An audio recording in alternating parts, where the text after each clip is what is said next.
GVN दास प्रभु प्रभुजी। दंडवत प्रणाम माताजी। हरे कृष्ण। दंडवत प्रणाम प्रभुजी। चलो।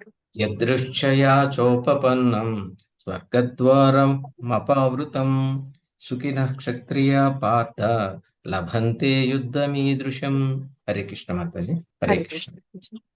उषा माता जी चरण। हरे कृष्ण माताजी। हरे कृष्ण। यदृच्छाया चोपपन्नं स्वर्गद्वारामपावृतं सुखिनः क्षत्रिया पार्थ लभन्ते युद्धमीदृशम्। మాతాజీ స్టార్టింగ్ లో యదృచ్ఛాయ దీర్ఘం పెట్టద్దు మాతాజీ. యదృచ్ఛయ మళ్ళీ ఒక్కసారి చదవండి. यदृच्छया चोपपन्नं स्वर्गद्वारामपावृतं सुखिनः क्षत्रिया पार्थ लभन्ते युद्धमीदृशम्। हरे कृष्ण హరే माताजी। కృష్ణ. అర్చన కృష్ణ మాతాజీ మీరు చదవండి. हरे कृष्ण माचार्य। హరే కృష్ణ. यदृच्छया चोपपन्नं स्वर्गधारामपावृतं सुखिनः क्षत्रियः पार्थ लभन्ते युद्धमीदृशम्। हरे హరే कृष्ण। కృష్ణ. జయశ్రీ మాతాజీ మీరు అనువాదం చదువుతారా? చదువుతాను మాతాజీ. హరే కృష్ణ. అనువాదం. ఓ పార్థ, స్వర్గ ద్వారములను తెరుచున్నటువంటి యుద్ధ యుద్ధావకాశం యుద్ధావకాశమును కోరెను. అప్రయత్నముగా పొందుట వంటి క్షత్రియులు సౌఖ్యవంతులు. హరే కృష్ణ మాతాజీ. పొందినటువంటి పొందినటువంటి సౌఖ్యవంతులు. జ్యోతి మాతాజీ జ్యోతి ధనులకోట మాతాజీ భాష్యం చదువుతారా? ఎస్ మాతాజీ. హరే కృష్ణ మాతాజీ. హరే కృష్ణ. శ్రీల ప్రభుపాదికి జై. ఈ యుద్ధములో ఎటువంటి శుభము నాకు కనిపించటం లేదు. ఇది శాశ్వత నరకవాస స్థితినే కలిగించును అని పలుకుతున్నట్టు అర్జునుడి నైజమును జగద్గురువుగా శ్రీకృష్ణ భగవానుడు ఖండిస్తుంటాడు. కేవలం అజ్ఞానము చేతనే అర్జునుడు ఆ విధంగా పలుకసాగాను. అతడు తన స్వధర్మ నిర్వహణ అహింసను పాటించదలిచను. క్షత్రియుడు యుద్ధరంగములో నిలిచి అహింసను పాటించదలుచుట మూర్ఖుల సిద్ధాంతమగును. వ్యాసదేవుని తండ్రి గొప్ప ఋషి అయిన పరాశురుని చేత రచించబడిన పరాశుర స్మృతి 1.58 లో ఈ క్రింది విధంగా చెప్పబడింది. క్షత్రియో ప్రజారక్షాం శస్త్రపాణి ప్రధానయన్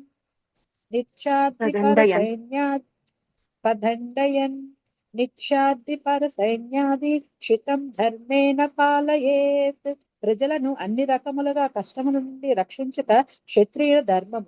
శాంతి భద్రతను నెలకొల్పుట కొరకై తగిన సందర్భములో అతడు హింసావృత్తిని అవలంబించవలసి ఉండును.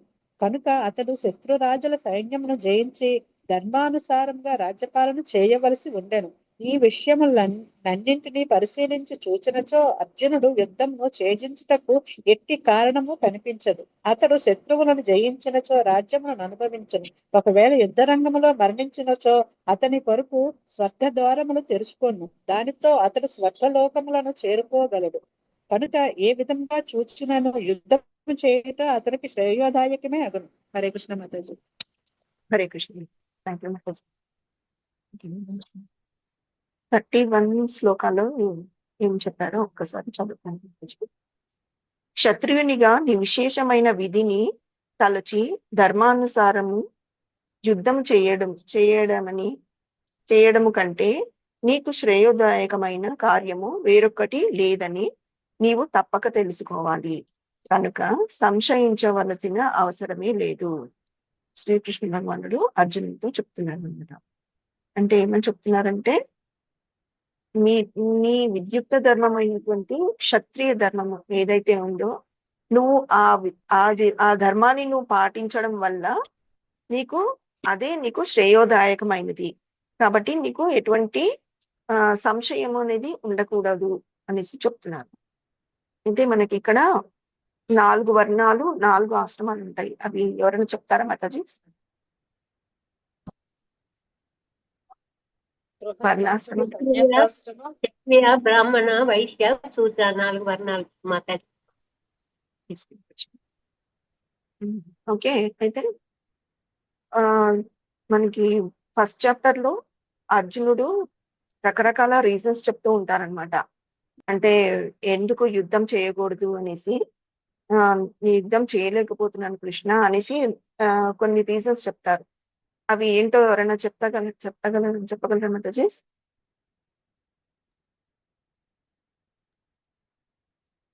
యుద్ధరంగంలో తాతలు తండ్రులు మనమలు అందరు ఉన్నారు, నేను చేయను అని చెప్తారన్నమాట. ఇంకా అలా అందరినీ చంపడం వల్ల తనకు పాపం పాపం చుట్టుకుంటుంది. వస్తుందని. పాప భీతి. ఫస్ట్ కరుణ. ఉమ్. మరియు ఎవరు లేని సుఖం నాకెందుకు, బంధువులు ఎవరు లేని సుఖం నాకెందుకు అని బాధపడతాడు మాతాజీ. ఇంకా నేను యుద్ధం అయితే చెయ్యను కానీ భిక్షం ఎత్తుకొనైనా జీవిస్తానని చెప్తాడు. అందరూ వీడులు అవుతారు అని వాళ్ళ తదనంతరం వాళ్ళకు ఎవరు ఉండరు అన్నట్టుగా కులక్షయం అవుతుంది. కులక్షయం, వంశనాశనం గురించి వంశనాశం. అయితే కృష్ణుడు మనకి ఏం చెప్తున్నారంటే, భగవద్గీతలో ఎలా అంటే అర్జునుడు ఎన్నైతే రీజన్స్ చెప్పాడో ప్రతి క్వశ్చన్ కి కూడా అతను చెప్పిన ప్రతి క్వశ్చన్ కి కూడా కృష్ణుడు చక్కగా ఆన్సర్స్ ఇస్తూ వస్తున్నారనమాట ఈ సెకండ్ చాప్టర్ లో. ఫస్ట్ అతను భగవంతుడు కృష్ణుడు ఏం చెప్పారు, కరుణ చూపించారనమాట. కరుణ చూపించినప్పుడు కరుణ వల్ల ఏంటి, నేను నా తాతలని, గురువులని, నా ఫ్యామిలీ మెంబర్స్ ని, కజిన్స్ ని, అన్నదమ్ములని వీళ్ళందరినీ నేను చంపలేను కృష్ణ, వాళ్ళందరినీ చంపడం వల్ల నేను చంపలేను అని చెప్తారనమాట. అండ్ నాకు దానివల్ల నాకు పాపం వస్తుంది, ఇంకా ఇలా రకరకాలుగా చెప్తాడు. అయితే దానికి కృష్ణుడు ఏం చెప్తారంటే మనకి ఆత్మజ్ఞానం అనేది ఇస్తారనమాట. అర్జునుడికి ఆత్మజ్ఞానం ఇస్తాడు. ఓ అర్జున, నువ్వు చంపేది దేహాన్ని మాత్రమే, ఆత్మకి ఎటువంటి చావు అనేది లేదు. ఎలా అయితే మనము వస్త్రాలు వదిలిపెడతామో అలానే ఆత్మ కూడా ముసలిది అయిపోయినా, అంటే పనికి రాకుండా అయిపోయినా వస్త్రాలని అది వదిలిపెడుతుంది. ఇలాంటి రకరకాల ఆత్మజ్ఞానం అనేది మనకి ముందు శ్లోకాల్లో మనకి ఇచ్చారనమాట. దేహినోస్మి యథా దేహే కౌమారం యవనం జర తథా దేహాంతర ప్రాప్తి ధీరస్తత్రనముప్యతి. ఇంకేంటి, ఆత్మకి ఎటువంటి చావు అనేది లేదు. అది అంటే పంచభూతాలు దేనితో కూడా అది నాశనం అనేది ఉండదు. దేహానికి చావు ఉంటుంది కానీ ఆత్మకి చావు ఉండదు. సో నువ్వు అనవసరంగా జాలి పడకూడని దానికోసము నువ్వు జాలి పడుతున్నావు. అంటే మనము దేహం కోసం దేనికోసం అయితే జాలి పడాలో దానికోసం కాకుండా నువ్వు ఈ దేహ భావనతోటి ఈ దేహ బంధం అంటే దేహం కోసం నువ్వు జాలి పడుతున్నావు. ఆత్మకి చూపించడే నిజమైన కరుణ అనేసి చెప్తున్నారు అనమాట.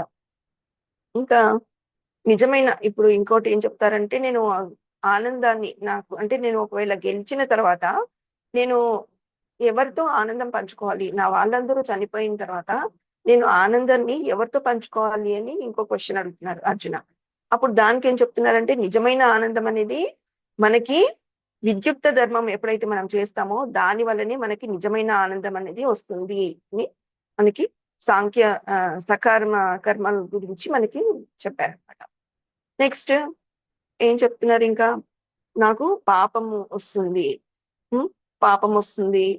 ఇంకా కులక్షయ, యుద్ధం చేయలేకపోతాను అనేసి ఇవన్నీ చెప్తున్నారు కదా. సో ఇక్కడ విద్యుక్త ధర్మాల గురించి మనకి చెప్తున్నారు అనమాట. సకామ కర్మ గురించి చెప్తున్నారు కృష్ణ.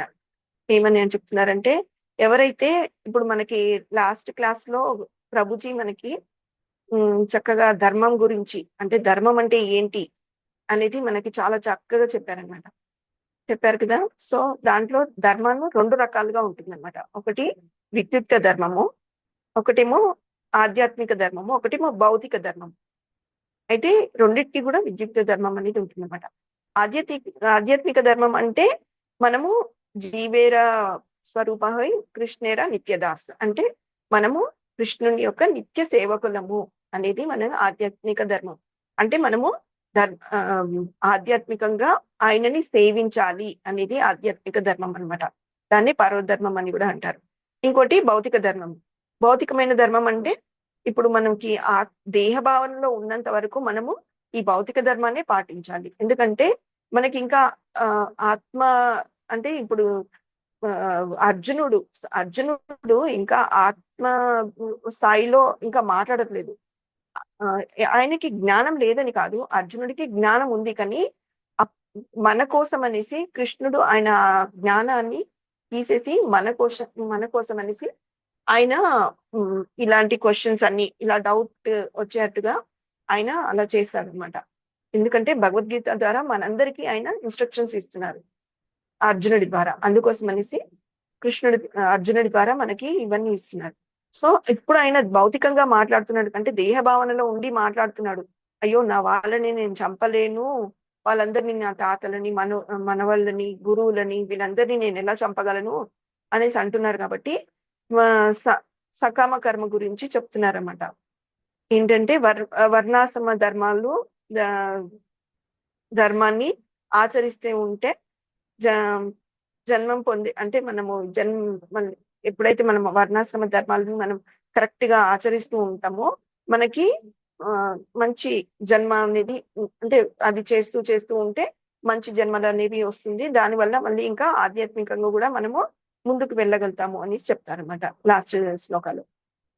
సో నీ ధర్మము, నువ్వు క్షత్రియుడివి కాబట్టి నువ్వు మంచిగా క్షత్రియ ధర్మం ఏదైతే ఉందో నువ్వు అది కరెక్ట్ గా చేయాలి. అది కరెక్ట్ గా చేసినప్పుడు నీకు ఆటోమేటిక్ గా నీకు నీ యొక్క ధర్మాన్ని నువ్వు కరెక్ట్ గా చేసినట్టు వాడిగా అవుతావు అనేసి చెప్తున్నారు. అయితే ఇక్కడ క్షత్రియుడికి ఉండవలసిన క్వాలిటీస్ గురించి కూడా ఇక్కడ చెప్పారనమాట.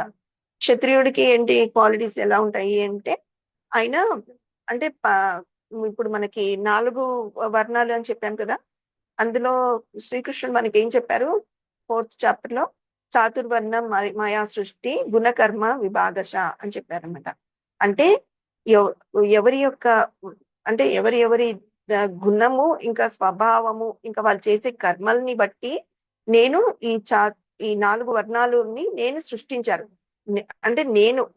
అంటే ఆయనే సృష్టించారు. అంతేగాని మనము ఇప్పుడు జనరల్ గా ఇప్పుడు ఎలా ఉందంటే మనుషులు సృష్టించుకున్నదే ఉందన్నమాట. అంటే దానికి ఎలా అంటే ఇప్పుడు ఒక బ్రాహ్మణ్ ఫ్యామిలీలో ఎవరైనా పుట్టారనుకోండి వాళ్ళని బ్రాహ్మణ్స్ అని అంటున్నారు. క్షత్రియుల ఫ్యామిలీలో పుడితే వాళ్ళని క్షత్రియులు అని అంటున్నారు. కానీ కృష్ణుడు అలా చెప్పట్లేదు. మన శ్రీకృష్ణుడు ఏం చెప్తున్నారంటే వాళ్ళ గుణము ఇంకా వాళ్ళ కర్మను ఇంకా వాళ్ళు చేసే వాళ్ళ స్వభావాన్ని బట్టి చాతుర్వర్ణం అంటే ఈ వర్ణాలు అనేవి సృష్టించబడ్డాయి, కానీ వాళ్ళ పుట్టుకతోటి కాదు. అంటే అలా ఒకవేళ చూసుకుంటే ఒక డాక్టర్ ఉన్నాడు అనుకోండి, ఆ డాక్టర్ ఇంట్లో ఒక పుట్టిన పిల్లలు డాక్టర్ అవ్వాలి, కానీ అలా అవ్వట్లేదు కదా. ఒక డాక్టర్ ఇంట్లో పుట్టిన వాళ్ళు ఏదైనా వాళ్ళు చదువుకున్న దాన్ని బట్టి వాళ్ళు ఒక ఇంజనీర్ కావచ్చు, లాయర్ కావచ్చు, జడ్జ్ కావచ్చు, అలా ఏదైనా అవుతున్నారు. కానీ ఒక డాక్టర్ ఇంట్లో డాక్టరే పుట్టట్లేదు కదా. అలాగే జస్ట్ బ్రాహ్మణ కుటుంబంలో పుట్టినంత మాత్రాన వాళ్ళు బ్రాహ్మణులు అయిపోరు. వాళ్ళు చేసే కర్మలు, వాళ్ళ స్వభావము, వాళ్ళ యొక్క గుణాలు ఎలా ఉన్నాయో దాన్ని బట్టి వాళ్ళకి వర్ణం అనేది వస్తుందన్నమాట. సో అలా మనకి 4 వర్ణాలు ఉన్నాయి: బ్రాహ్మణులు, క్షత్రియులు, వైశ్యులు, శూద్రులు అనేసి. సో బ్రాహ్మణులేమో సత్వగుణంలో ఉంటారన్నమాట. క్షత్రియులు రజోగుణంలో ఉంటారు. వైశ్యులేమో రజో తమ గుణం 2 మిక్స్ లో ఉంటారు.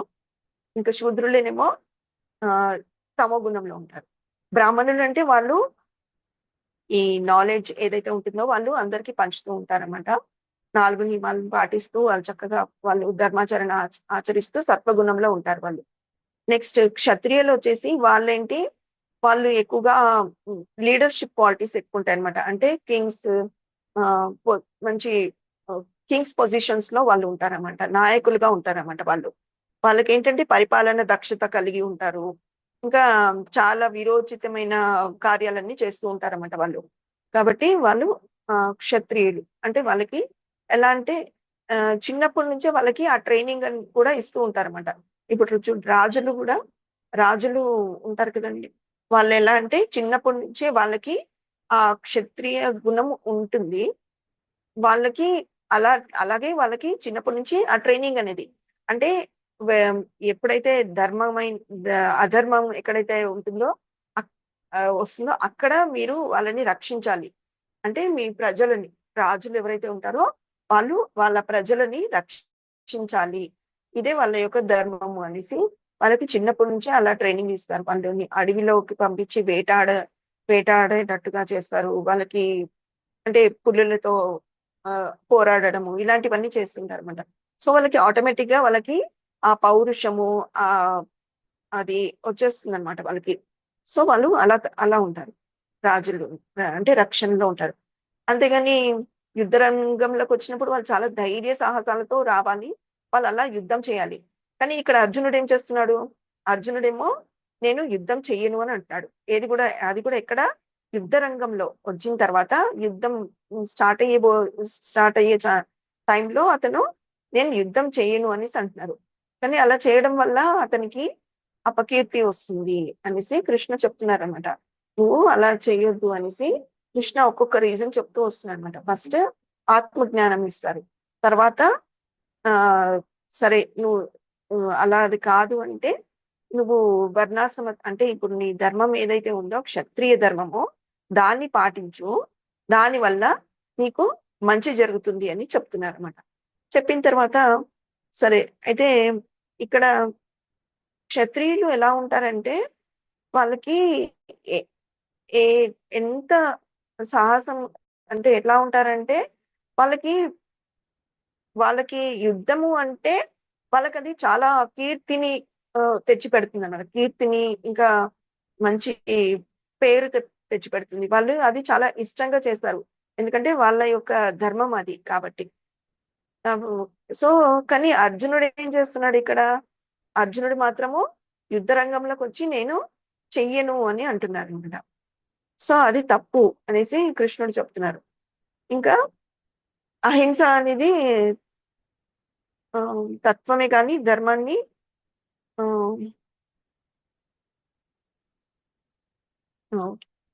ఇది ఇంకా ఇక్కడ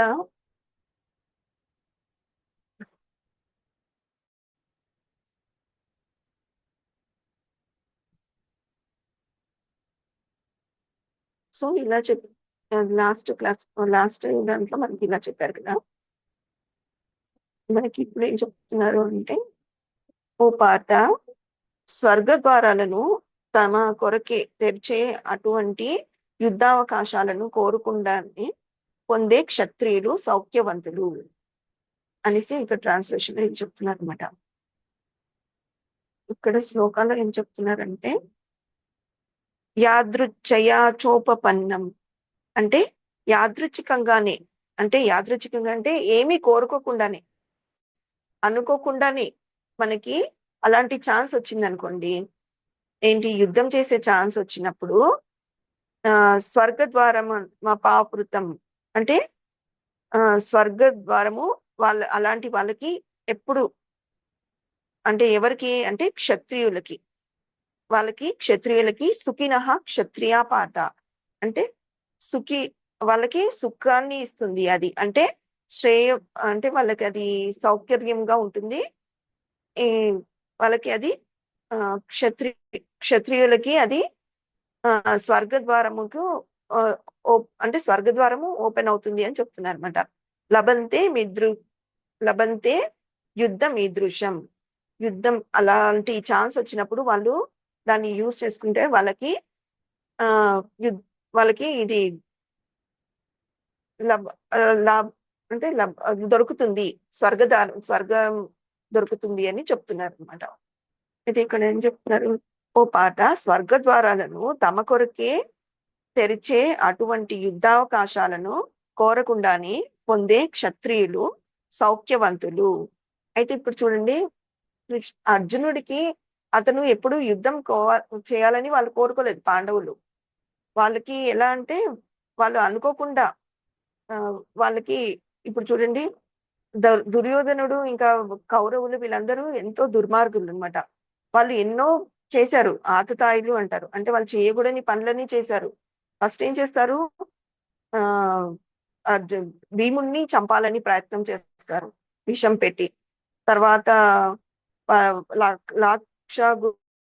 గృహంలో వాళ్ళకు నిప్పు పెడతారు. అక్కడ తన తల్లి వరుస అయినటువంటి కుంతి మహారాణి ఉన్నా గాని కూడా తనని కూడా చూసుకోకుండా తనని చంపాలని ప్రయత్నం చేస్తారనమాట. సో అలా అది కూడా కాకుండా మళ్ళీ అంటే వాళ్ళకి ఇంద్రప్రస్థ రావాల్సిన దగ్గర వాళ్ళకి కాండవ ప్రస్థం ఇస్తారు. అక్కడ కృష్ణుడి యొక్క ప్రమేయం వల్ల వాళ్ళు ఆయన హెల్ప్ చేయడం వల్ల వాళ్ళు దాన్ని కూడా మంచిగా కాండవనాన్ని కూడా చక్కగా ఇంద్రప్రస్థం లాగా చేసుకుని రాజ్యం చేసుకుంటారు. తర్వాత వాళ్ళని మాయాజూదంలోకి పిలిచి అక్కడ ద్రౌపది వస్త్రాపహరణ మాయ సభలో అందరి ముందు ద్రౌపదిని అవమానిస్తారు. ఇలాంటివన్నీ దుర్మార్గం పనులు అన్ని చేసిన తర్వాత కూడా వాళ్ళకి వనవాసము ఇంకా అజ్ఞాతవాసం కూడా చేస్తారు, పంపిస్తారన్నమాట. ఇలాంటి దుర్మార్గులను చంపకుండా వాళ్ళ మీద జాలి చూపిస్తున్నాడు అర్జున. సో ఇది నువ్వు చూపించేది జాలి, ఇది కరుణ అనరు, కరుణ కాదు ఇది, ఇక్కడ వాళ్ళని చంపాలి నువ్వు అనేసి కృష్ణుడు చెప్తున్నారన్నమాట. సో ఇలాంటి ఛాన్స్ వచ్చినప్పుడు వాళ్ళు అంటే యాదృచ్ఛికంగా నువ్వు కోరుకోలేదు యుద్ధం చేయాలని, ఎందుకంటే నువ్వు శాంతి పర్వంలో కృష్ణుడిని పంపిస్తారు వాళ్ళు. వీలైనంత వరకు యుద్ధం అవ్వకుండా నువ్వు ఇద్దరి మధ్య సంధిని కుదిరించు కృష్ణ అనేసి కృష్ణుడిని పంపిస్తారన్నమాట. కృష్ణుడు వెళ్ళినప్పుడు అక్కడ చాలా ప్రయత్నం చేస్తాడు కృష్ణుడు కూడా యుద్ధం జరగకుండా ఉండడానికి. కానీ దుర్యోధనుడు ససేమీరా ఒప్పుకోడు అనమాట. కృష్ణుడు చెప్తారు కూడా 5 ఊర్లన్నా ఇవ్వండి కనీసము, వాళ్ళు క్షత్రియులు కదా, వాళ్ళు అడుక్కోరు, భిక్షాటన చేయలేరు వాళ్ళు. సో 5 ఊర్లన్నా ఇవ్వండి, వాళ్ళు కనీసం 5 ఊర్లన్నా వాళ్ళు పాలించుకుంటారు అనేసి అంటే దుర్యోధనుడు చాలా అహంకారం చూపిస్తూ ఒక సూది గుచ్చుకున్నంత స్థలం కూడా నేను ఇవ్వలేను, వాళ్ళకి ఇవ్వను అని చెప్తాడన్నమాట. సరే అనేసి మళ్ళీ ధృతరాష్ట్రుని అడుగుతాడు, ఏమయ్యా మరి మీరేం చెప్తారు అంటే, నేనేం చెయ్యలేను కృష్ణ, నా చేతిలో ఏం లేదు అని అంటాడు. అయితే చూడండి, అప్పుడు అందరికీ చెప్తాడన్నమాట కృష్ణ, చూడండి ఇప్పుడు మీరు చూశారు కదా, ఒక రాజు పొజిషన్ లో ఉన్న ధృతరాష్ట్రుడు అతనే అంటున్నాడు నా చేతిలో ఏం లేదు అనేసి అంటున్నాడు. సో ఇలాంటి రాజులు ఉండడం వల్ల మనకి ఇంకా అలా అంటే జనులు కూడా దుర్మార్గము పనులకి వాళ్ళు కూడా కంటిన్యూ చేస్తారు. సో ఈ యుద్ధము అనివార్యం, యుద్ధము ఎలాగైనా చేయాల్సిందే, అండ్ ఈ యుద్ధానికి కారణము ధృతరాష్ట్రుడు, కౌరవులు మాత్రమే అనేసి ఆయన చెప్తారన్నమాట. సో పాండవులు యుద్ధాన్ని కోరుకోలేదు, కానీ వాళ్ళకి యాదృచ్ఛికంగా యుద్ధము చేయవలసి వస్తుంది. చేయవలసి వచ్చినప్పుడు వాళ్ళు క్షత్రియులు కాబట్టి వాళ్ళకి ఇంకా ఉత్సాహంగా వాళ్ళు చేయడానికి రెడీగా ఉండాలి. కానీ పిరికితనం ఇక్కడ అర్జునుడు మాత్రం నేను యుద్ధం చేయలేను కృష్ణ అనేసి చెప్తున్నారు అనమాట. సో ఇలా కాదు, ఇలా చేయడం వల్ల నిన్ను పిరికివాడివి అని అంటారు. ఇంకా ఇలాంటి ఛాన్స్ వచ్చినప్పుడు నీకు 2 రకాలుగా కూడా నీకు సౌఖ్యమే అవుతుంది. ఎలా అంటే నువ్వు యుద్ధంలో గెలిచినా కానీ కూడా నీకు రాజ్యాన్ని పరిపాలించే ఒక ఇది వస్తుంది. ఒకవేళ యుద్ధం ఓడిపోయినా కానీ కూడా నీకు స్వర్గం ప్రాప్తి లభిస్తుంది అని అంటున్నారు.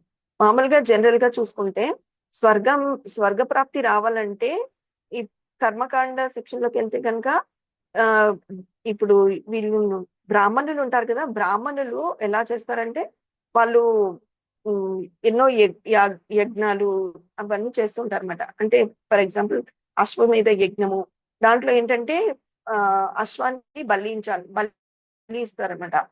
బలి ఎలా ఇస్తారంటే వాళ్ళు మంత్రము అంటే వాళ్ళ యొక్క మంత్రశక్తితోటే అక్కడ అగ్నిని రగులుస్తారనమాట. అంటే అప్పుడు బ్రాహ్మణులు, ఆ కాలంలో బ్రాహ్మణులు అంత ప్యూర్ గా ఉండేవాళ్ళు కాబట్టి అలా చేసేవాళ్ళు. అలా చేయడం వల్ల వాళ్ళకి స్వర్గ ప్రాప్తి అనేది లభించేది.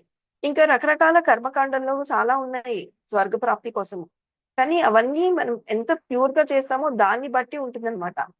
కానీ ఇక్కడ మాత్రము వీళ్ళు క్షత్రియులు అయినందుకు వీళ్ళకి ఎంత సౌకర్యం ఉందంటే జస్ట్ వాళ్ళకి చిన్నప్పటి నుంచి ట్రైనింగ్ ఇచ్చిందే వాళ్ళ నరాల్లో అది ఉంటుందన్నమాట. ఎలా అంటే పౌరుషము, యుద్ధం చేయాలనే ఉత్సాహము ఇవన్నీ ఉంటాయి వాళ్ళకి. వాళ్ళకి అంటే పెద్ద కష్టమైన పని కాదు. అలాంటి ఇష్టమైన పనిని కూడా వాళ్ళు జస్ట్ వాళ్ళ యుద్ధ రంగంలోకి వెళ్ళి అంటే ఆపోజిట్ వాళ్ళు అంటే ఎవరితో పడితే వాళ్ళతో కాకుండా ఆపోజిట్ వాళ్ళు ఎవరైతే ప్రతిద్వందులు ఉంటారో వాళ్ళు కూడా మంచి పొజిషన్ లో అంటే వాళ్ళకి సమాన దాంట్లో ఉన్న వాళ్ళకి అలాంటి వాళ్ళతో యుద్ధం చేసినప్పుడు వాళ్ళకి ఆటోమేటిక్ గా ఒకవేళ వాళ్ళు గెలిచారనుకోండి వాళ్ళకి రాజ్యం వస్తుంది. ఒకవేళ వాళ్ళు ఓడిపోయి వాళ్ళ యుద్ధంలో చనిపోతే కనుక వాళ్ళకి స్వర్గ ప్రాప్తి అనేది లభిస్తుంది అనేసి ఇక్కడ చెప్తున్నారు అనమాట. ఇంకా ఏం చెప్తున్నారంటే ఈ యుద్ధంలో ఎటువంటి శుభం నాకు కనిపించడం లేదు కృష్ణ అనేసి అర్జునుడు చెప్తున్నారు. ఇది శాశ్వతమైన నరకవాసమునే కలిగిస్తుంది అని అంటున్నారు. సో ఇక్కడ కృష్ణ ఏం చెప్తున్నారు, లేదు నీకు యుద్ధం చేయడం వల్ల నీకు స్వర్గం ప్రాప్తిస్తుంది. నేను ఎప్పుడు చెప్పలేదు నీకు వేదాలని సృష్టించింది నేనే, కానీ నేను ఏ వేదాల్లో కూడా నీకు యుద్ధం చేయడం వల్ల నరకం వస్తుంది అనేసి నేను ఎక్కడ చెప్పలేదు. మరి నువ్వు ఎక్కడి నుంచి తెస్తున్నావు ఇవన్నీ, ఇదంతా నువ్వు అజ్ఞానం వల్ల మాట్లాడుతున్నావు అనేసి కృష్ణ అంటారనమాట. అని పలికిన అర్జునుడిని తీరును జగద్గురువుగా శ్రీకృష్ణ భగవానుడు తప్పుపడుతున్నాడు. అర్జునుని అటువంటి పలుకులు కేవలము అజ్ఞానము వలనే వచ్చాయి అని చెప్తున్నారు. ఇంకా తన ప్రత్యేక విధి నిర్వహణలో అతడు అహింసాయుతుడు కాగోరాడు. క్షత్రియుడు యుద్ధరంగంలో నిలవడం ఆపై అహింసాయుతుడు కావడం మూర్ఖుల సిద్ధాంతము. యుద్ధరంగంలో నిలిచి అక్కడ అహింస గురించి మాట్లాడితే అతని అంత మూర్ఖుడు ఇంకొకడు ఉండడు అనేసి ఇక్కడ కృష్ణుడు చెప్తున్నారు అనమాట. శ్రీల ప్రభుపాదులు గారు చెప్తున్నారు అనమాట. అంటే ఎవరైతే సోల్జర్స్ ఎవరైతే ఉంటారో వాళ్ళు చాలా పరాక్రమవంతులుగా ఉంటారు, చాలా ఉత్సాహంగా ఉంటారు. వాళ్ళు యుద్ధంలోకి వెళ్ళి అంటే ఇప్పుడు ఫర్ ఎగ్జాంపుల్ ఎంతో మంది క్షత్రియులు కూడా ఉన్నారు. ఇప్పుడు వాళ్ళకి ఎంత పౌరుషంగా ఉంటుందంటే ఒక రాణా రణ్బీర్ సింగ్ అనేసి మరాఠా కింగ్స్ లో ఒక రాజు ఎలా అంటే వాళ్ళ అక్కడ యుద్ధంలో ఉన్న వాళ్ళ స్త్రీలు కూడా అలాగే పౌరుషంగా ఉంటారన్నమాట. క్షత్రియ స్త్రీలు వాళ్ళు ఏంటంటే వాళ్ళు ఎప్పుడైతే ఆ రాజుని చంపేసినప్పుడు ఆ స్త్రీలు ఆ యుద్ధం వాళ్ళ ఎవరైతే స్త్రీలు ఉంటారో వాళ్ళందరూ ఆత్మహత్య చేసుకుంటారన్నమాట. ఎందుకంటే వాళ్ళని వీళ్ళు మళ్ళీ మిస్యూజ్ చేస్తారు అని చెప్పేసి వాళ్ళు అలాంటిది జరగకూడదు అనేసి వాళ్ళందరూ అంత ధైర్యంగా ఉంటారన్నమాట. వాళ్ళకి లైవ్ దొరకకూడదు అని చెప్పేసి వాళ్ళు వచ్చే లోపలే వీళ్ళు ఆత్మహత్య చేసుకుంటారు. ఇంకా ఒకసారి ఇంకో ఎగ్జాంపుల్ ఎలా అంటే ధ్రువ మహారాజ్కి కూడా చిన్నప్పుడే ఇన్సల్ట్ అనేది జరుగుతుంది. వాళ్ళ పిన్ తల్లి అయినటువంటి సురుచి తను మీ నాన్నగారి మీద కూర్చోద్దు అని తోసేసినప్పుడు అతను కోపంతో వాళ్ళ అమ్మ దగ్గరికి వెళ్తే వాళ్ళ అమ్మ అంటుంది, నీ ప్రశ్నలకి జవాబు భగవంతుడే ఇవ్వగలడు, ఆయనని నువ్వు వేడుకోవాలి అని చెప్తుంది అన్నమాట. అంటే సరే నేను అడవికి వెళ్ళి నేను తపస్సు చేస్తాను అనేసి ఇంట్లోంచి అతను బయలుదేరినప్పుడు ఎప్పుడు అతను చిన్న 5 ఏళ్ల బాలుడు ఉంటాడు. అప్పుడు నారద ముని వచ్చేసి చెప్తాడనమాట అతనికి, ఏంటి నువ్వు ఎందుకు ఇంత చిన్నప్పుడే ఎందుకు నీకు ఇవన్నీ, నువ్వు వెళ్ళు నేను మీ నాన్నగారికి చెప్తాను అని అంటే, లేదు నాకు చాలా అవమానం జరిగింది, మీరు నాకు కరెక్ట్ గా దారి చూపిస్తారా లేకపోతే మీ దారి తప్పుకుంటారా అనేసి అంటాడనమాట ధ్రువ మహారాజ్. అంటే అంత చిన్నప్పుడే అతని క్షత్రియ గుణం ఉంది కాబట్టి అతనికి అలా ఉందన్నమాట. అంటే క్షత్రియులు అంటే అలా ఉంటారన్నమాట. యుద్ధానికి వాళ్ళు వెనకాడరన్నమాట. వాళ్ళకి అది పుట్టుకతో వచ్చిన విద్య అన్నమాట. అంటే వాళ్ళు చాలా ఇష్టంగా చేస్తారు. ఫర్ ఎగ్జాంపుల్ ఇప్పుడు మనము యాజ్ ఎ డివోటీస్ మనకి స్వర్గం కావాలంటే మనం ఏం చేస్తాము,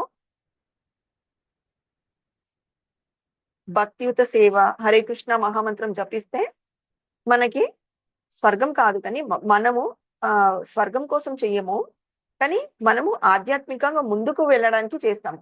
ఆ ప్రాసెస్ లో ఆ ఆ, స్వర్గం వచ్చే ఛాన్స్ మనకి ఉంటుంది.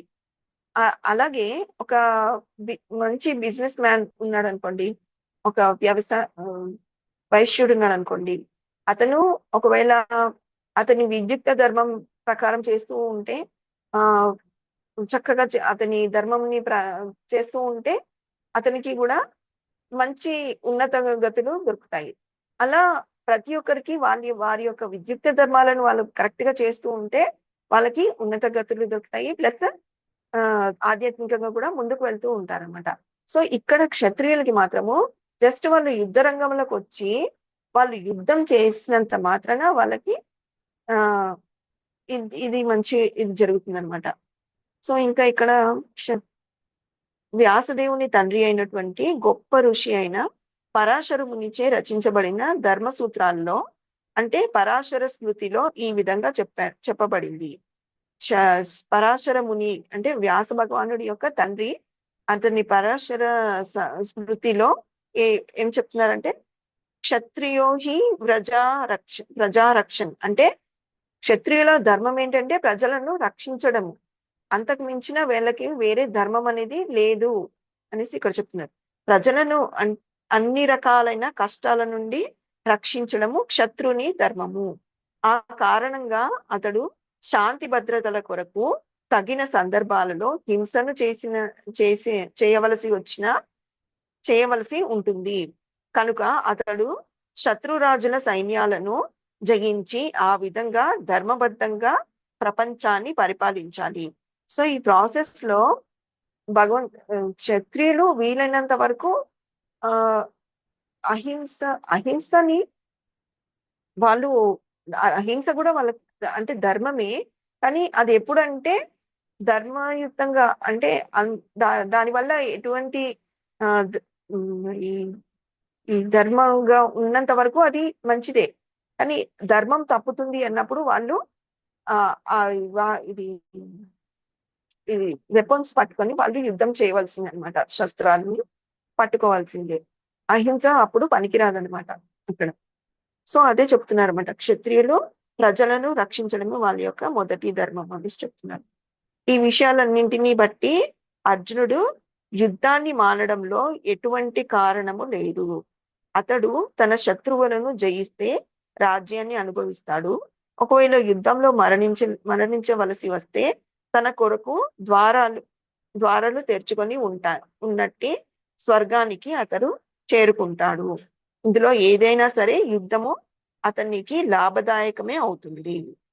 సో ఇప్పుడు అర్జునుడు ఒకవేళ యుద్ధం చేసి అందులో గెలిచాడు అనుకోండి, వాళ్ళందరికీ కూడా రాజ్యం పరిపాలించే అది వస్తుంది, రాజ్యాన్ని పరిపాలించవచ్చు, మొత్తము ప్రపంచం పరిపాలించే క్రెడిట్ వస్తుంది, కీర్తి వస్తుంది. ఎందుకంటే యుద్ధంలో ఆపోజిట్ సైడ్ వాళ్ళు కూడా చాలా యోధులు ఉన్నారనమాట. అంటే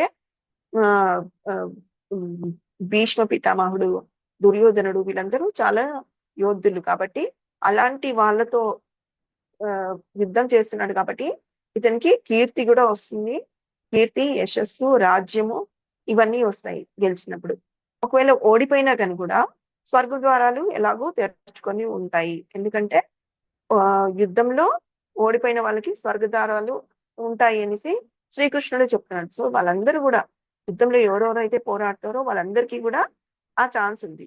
సో నీకు ఎటు కూడా విన్నే ఉంది, కానీ ఎక్కడ నీకు నష్టం అనేది జరగదు అనేసి కృష్ణుడు అర్జునుడు అడిగిన క్వశ్చన్ కి ఇక్కడ ఈ రకంగా ఆన్సర్ ఇస్తున్నాడు.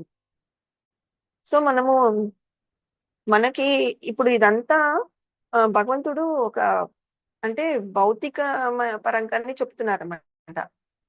అంటే ఇప్పుడు అర్జునుడు కూడా ఆత్మస్తరంలో చెప్పట్లేదు, ఈ క్వశ్చన్స్ అన్ని భౌతిక స్తరంలో అడుగుతున్నారు కాబట్టి దానికి తగ్గట్టుగానే కృష్ణుడు కూడా ఇక్కడ భౌతిక స్తరంలో చెప్తున్నారు. కానీ ఇంకా ముందు రాబోయే శ్లోకాల్లో మనకి ఏంటంటే భగవంతుడు ఇప్పుడు సకామ కర్మ గురించి చెప్పారు. తర్వాత నిష్కామ కర్మ అంటే మనం చేస్తూ మనం కర్మ ఫలితాలని భగవంతుడికి అర్పించాలి అని చెప్తూ వస్తూ తర్వాత మెల్లిగా భక్తియుత సేవ కూడా దాని గురించి కూడా చెప్తారన్నమాట. అంటే భక్తి యోగం అనేది కూడా చాలా గొప్పది అనేసి చెప్తారన్నమాట.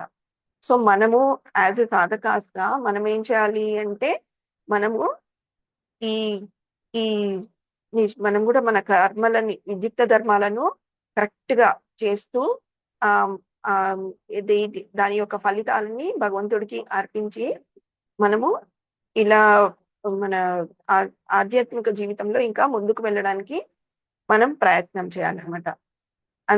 అలా చేస్తూ మనము ఒకానొక టైంలో ఆధ్యాత్మికంగా ఎదుగుతాము. ఇంకా మనకి ఒకవేళ నెక్స్ట్ మంచి ఉన్నత గతులు వస్తాయి, ఇంకా స్వర్గ ప్రాప్తి వస్తుంది. లేదు ఇంకా మంచిగా మనం చేసే దాన్ని బట్టి మనకి గోలోక బృందావన ప్రాప్తి వస్తుంది అన్నమాట. భక్తులకే ఆ అవకాశం ఉంది.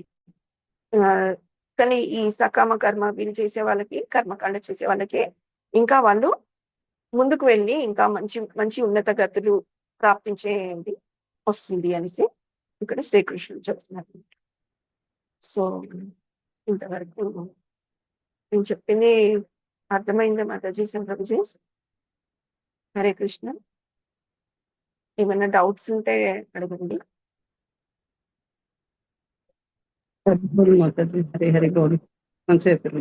హరి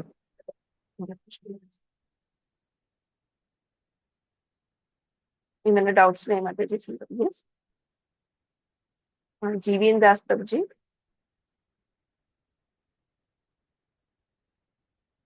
హరే కృష్ణ ప్రభుజీ, ఏమైనా క్వశ్చన్స్ ఉన్నాయా? హ్యాండ్ రైస్ చేసి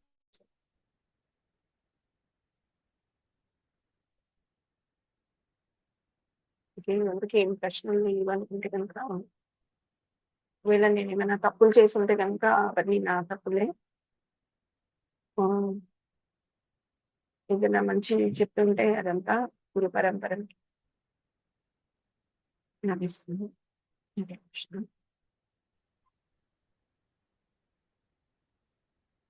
హరే కృష్ణ మాతాజీ, హరే కృష్ణ. హరే కృష్ణ ప్రభుజీ.